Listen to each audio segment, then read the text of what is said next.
आठगढ़ आम गाँव विकास कार्यक्रम आठगढ़ ब्लॉक धाईपुर पंचायत रे अनुष्ठित हो जाय कार्यक्रम एथिरे तिगिरिया निर्वाचन मंडल हजार हजार बीजेडी समर्थक जोग देइथिले। जगन्नाथ मंदिर एक विराट शोभायात्रा बाहरी सहर परिक्रमा करथिला। आठगढ़ विधायक रणेंद्र प्रताप स्वाई विरुद्ध रे नाराबाजी करने सहित नवीन सरकार को प्रशंसा करथिले लोके। राजा स्वाई शासन रे आठगढ़ रे कोनोसी विकास होई नाही बोली अभियोग आनिछंती लोके।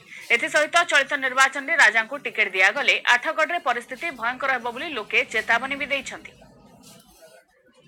एटा हচ্ছে आम गाँव विकास माध्यम आम लोक मान सचेतन करने को चाहूँ और आठगढ़ परिवर्तन करने को चाहूँ। से ही परिप्रेक्षी में मोर प्रिय नेता माननीय मुख्यमंत्री नवीन पट्टनायक जो विकासमूलक कार्य भुवनेश्वर आठगढ़ को आसूँ कि आठगढ़ बाट मरणा हो परिप्रेक्षी में आम गाँव विकास कार्यक्रम रखीचु।